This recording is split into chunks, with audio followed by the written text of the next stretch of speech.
చింటూ ఓం శాంతి. ఈరోజు అవ్యక్త మురళి స్నేహం యొక్క శక్తి ద్వారా సమర్థంగా అవ్వండి, ఆత్మలందరికీ సుఖశాంతుల దోసిలి ఇవ్వండి అని బాబా చెప్తున్నారు. ఈరోజు సమర్థుడైన తండ్రి తన స్మృతి స్వరూప సమర్థ స్వరూప పిల్లలను కలుసుకునేందుకు వచ్చారు. ఈరోజు విశేషంగా నలువైపులా ఉన్న పిల్లలలో స్నేహం యొక్క అలా తేలియాడుతూ ఉంది. విశేషంగా బ్రహ్మబాబా స్నేహం యొక్క స్మృతులలో ఇమిడిపోయి ఉన్నారు. ఈ స్నేహం అనేది ప్రతి పుత్రునికి ఈ జీవితానికి లభించిన వరదానం. పరమాత్మ స్నేహమే మీ అందరికీ కొత్త జీవితాన్ని ఇచ్చింది. ఈ స్నేహ శక్తియే ప్రతి పుత్రుడిని తండ్రి వారిగా చేసింది. ఈ స్నేహ శక్తి అన్నింటినీ సహజం చేసేస్తుంది. స్నేహంలో ఇమిడిపోయినప్పుడు ఎలాంటి పరిస్థితినైనా సహజంగా అనుభవం చేసుకుంటారు. బాబ్దాదా కూడా చెప్తున్నారు, సదా స్నేహ సాగరంలో ఇమిడిపోయి ఉండండి. స్నేహం అనేది ఛత్రఛాయ. ఈ ఛత్రఛాయ లోపల మాయ యొక్క ఏ నీడ కూడా పడజాలదు. సహజంగా మాయాజీతులుగా అయిపోతారు. ఎవరైతే నిరంతరం స్నేహంలో ఉంటారో వారికి ఏ విషయంలోనూ శ్రమ చేయాల్సిన అవసరం ఉండదు. స్నేహము సహజంగా తండ్రి సమానంగా తయారు చేస్తుంది. స్నేహము వెనుక దేనినైనా సమర్పణ చేయడం సహజమైపోతుంది. అన్న ఓం శాంతి అన్న. బాబా ఈరోజు ఏమంటున్నారంటే, ఒకటేమో స్నేహ సాగరంలో ఇమిడి ఉండడం, రెండవది స్నేహ సాగరంలో కొంత సమయానికి మునక వేయడం. చాలామంది పిల్లలు ఇమిడిపోయి ఉండడం లేదు, త్వరగా బయటకి వచ్చేస్తున్నారు. కనుక సహజము కూడా కష్టంగా అయిపోతుంది. మరి ఇమిడిపోవడం వస్తుందా? ఇమిడిపోవడంలోనే మజా ఉంది. బ్రహ్మబాబా సదా తండ్రి స్నేహాన్ని హృదయంలో ఇముడ్చుకున్నారు. దీని స్మృతి చిహ్నాన్ని కలకత్తాలో చూపించారు. ఇప్పుడు బాబ్దాదా పిల్లల నుండి ఇదే కోరుకుంటున్నారు. తండ్రిపై ఉన్న ప్రేమకు రుజువుగా తండ్రి సమానంగా అయ్యి చూపించండి. సదా సంకల్పాలలో సమర్థత ఉండాలి. ఇప్పుడు వ్యర్థం యొక్క సమాప్తి సమారోహాన్ని జరుపుకోండి. ఎందుకంటే వ్యర్థం అనేది సమర్థంగా అవ్వనివ్వదు. అంతేకాక ఎప్పటి వరకైతే నిమిత్త ఆత్మలైన మీరు సమర్థంగా అవ్వరో అప్పటి వరకు విశ్వ ఆత్మలను సమర్థతను ఎలా ఇప్పిస్తారు? సర్వ ఆత్మలు శక్తులతో పూర్తిగా ఖాళీ అయిపోయి శక్తుల కోసం బికారులుగా అయిపోయారు. కనుక ఓ సమర్థ ఆత్మలారా, ఇలాంటి బికారీ ఆత్మలను వారి బికారీతనం నుండి ముక్తులుగా చేయండి అని బాబా చెప్తున్నారు. అరే చింటూ, బాబా అడుగుతున్నారు, ఈరోజు విశేషంగా బ్రహ్మబాబాను ఎక్కువగా స్మృతి చేశారు కదా. బ్రహ్మబాబా కూడా పిల్లలందరినీ స్మృతి మరియు సమర్థ స్వరూపంతో స్మృతి చేశారు. చాలామంది పిల్లలు బ్రహ్మబాబాతో ఆత్మిక సంభాషణ చేస్తూ, మీరు ఇంత త్వరగా ఎందుకు వెళ్ళిపోయారు? మీరు పిల్లలైన మా వద్ద సెలవు తీసుకోకుండా ఎందుకు వెళ్ళిపోయారు అని మధురాతి మధురమైన ఫిర్యాదులు చేశారు. అప్పుడు బ్రహ్మబాబా అన్నారు, నన్నెందుకు అకస్మాత్తుగా పిలిచారు అని నేను కూడా శివబాబాను అడిగాను. అప్పుడు శివబాబా అన్నారు, ఒకవేళ పిల్లల వద్ద సెలవు తీసుకొని రమ్మని చెప్తే మీరు పిల్లలను వదిలి రాగలిగేవారా? లేక పిల్లలు మిమ్మల్ని వదిలేవారా? అంతిమంలో నష్టామోహ స్మృతి స్వరూపంగా ఉన్నట్లు అర్జునుడైన మీ స్మృతి చిహ్నంలోనే ఉంది కదా. అప్పుడు బ్రహ్మబాబా చిరునవ్వుతూ అన్నారు, ఇదైతే అద్భుతం జరిగింది. పిల్లలు కూడా బాబా వెళ్ళిపోతున్నారని భావించలేదు. బ్రహ్మ కూడా నేను వెళ్ళిపోతున్నాను అని భావించలేదు. ఎదురుగా ఉన్నా కూడా రెండు వైపుల నిశ్శబ్దమే ఉండినది. ఎందుకంటే సమయానుసారంగా పుత్రుడు తండ్రిని ప్రత్యక్షం చేసే పాత్ర డ్రామాలో నిర్ణయించబడి ఉంది. దీనినే వాహ్ డ్రామా వాహ్ అని అంటారు. సేవలో పరివర్తన అనేది నిర్ణయించబడి ఉంది.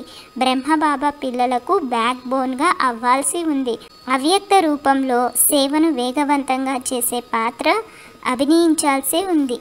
అన్న బ్రహ్మబాబా నేటి రోజు ఏదైతే 3 శబ్దాల శిక్షణను ఇచ్చారో ఈ 3 శబ్దాల శిక్షణ స్వరూపంగా అవ్వండి.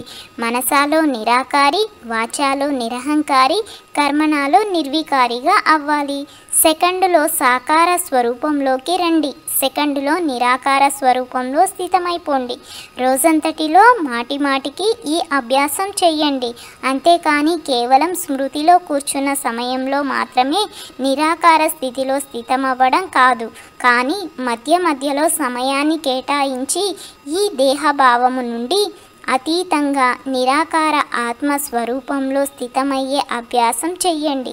ఏ కార్యమైనా చెయ్యండి. కార్యం చేస్తూ కూడా నేను నిరాకార ఆత్మను ఈ సాకార కర్మేంద్రియాల ఆధారంతో కర్మ చేస్తున్నాను అనే అభ్యాసం చెయ్యండి అని బాబా చెప్తున్నారు.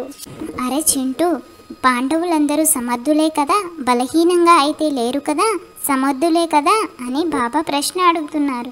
శక్తులు తండ్రి సమానమైన వారే కదా. మీరు శక్తి సైన్యము, శక్తుల శక్తి మాయాజీతులుగా తయారు చేస్తుంది. ఈరోజు విశేషంగా అలంకరించేవారు కూడా వచ్చారు. కలకత్తా నుండి సోదరులు పుష్పాలు తీసుకొచ్చారు. అన్ని స్థానాలలో పుష్పాలతో చాలా బాగా అలంకరించారు. ఇది కూడా స్నేహానికి గుర్తు, మీ స్నేహానికి రుజువునిచ్చారు. మంచిది. టీచర్లు చేతులెత్తండి. ప్రతి గ్రూప్లో టీచర్లు చాలామంది వస్తారు. టీచర్లకు మంచి అవకాశం లభిస్తుంది. సేవకు ప్రత్యక్ష ఫలం లభిస్తుంది. ఇప్పుడు మీ ఫీచర్స్ ద్వారా అందరికీ ఫ్యూచర్ను సాక్షాత్కారం చేయించండి. ఏం చెయ్యాలో విన్నారా అని బాబా ప్రశ్నిస్తున్నారు. అయితే మంచిది అన్నా. అచ్చా, మంచిది. దేశము లేక విదేశంలో ఎవరైతే దూరంగా కూర్చొని ఉన్నా సమీపంగా ఉన్నారో ఆ పిల్లలందరికీ ఈ స్నేహ దినాన బాప్దాదా రిటర్న్లో 16 రెట్ల స్నేహం యొక్క ప్రియ స్మృతులను ఇస్తున్నారు. ఎక్కడెక్కడ సమయం ఎంత అయిందని బాప్దాదా చూస్తున్నారు.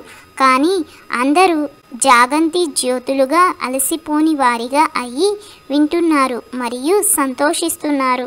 బాప్దాదా పిల్లల సంతోషాన్ని చూస్తున్నారు. చెప్పండి, అందరూ సంతోషంలో నాట్యం చేస్తున్నారు కదా. అందరూ అవును బాబా అని తల ఊపుతున్నారు. జనక్ బిడ్డ కూడా చాలా మధురంగా నవ్వుతూ ఉంది. తండ్రికైతే అందరూ గుర్తున్నారు, కానీ ఎంతమంది పేర్లు చెప్పను.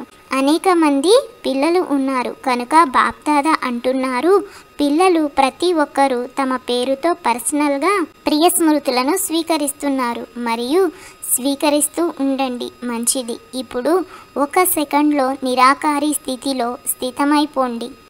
అరే చింటూ, బాబా ఈరోజు వరదానం ఏమిస్తున్నారంటే దృఢతా శక్తి ద్వారా సఫలతను ప్రాప్తి చేసుకునే త్రికాలదర్శి ఆసనదారి భవ. దృఢతా శక్తి అనేది శ్రేష్టమైన శక్తి. ఇది సోమరితనం లేక నిర్లక్ష్యపు శక్తిని సహజంగా పరివర్తన చేసేస్తుంది.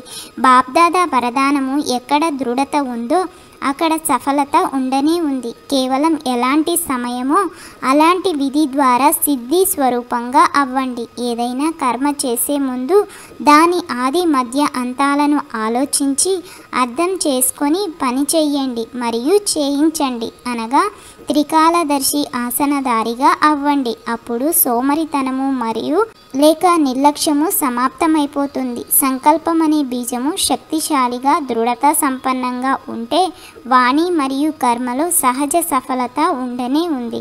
సదా సంతుష్టంగా ఉండి సర్వులను సంతుష్టంగా చేసేవారే సంతుష్టమనులు అని స్లోగన్ ఇస్తున్నారు. ఈ అన్నదమ్ముల సంభాషణ మీకు కనుక నచ్చినట్లయితే లైక్ చేసి షేర్ చేసి తప్పకుండా సబ్స్క్రైబ్ చేయండి.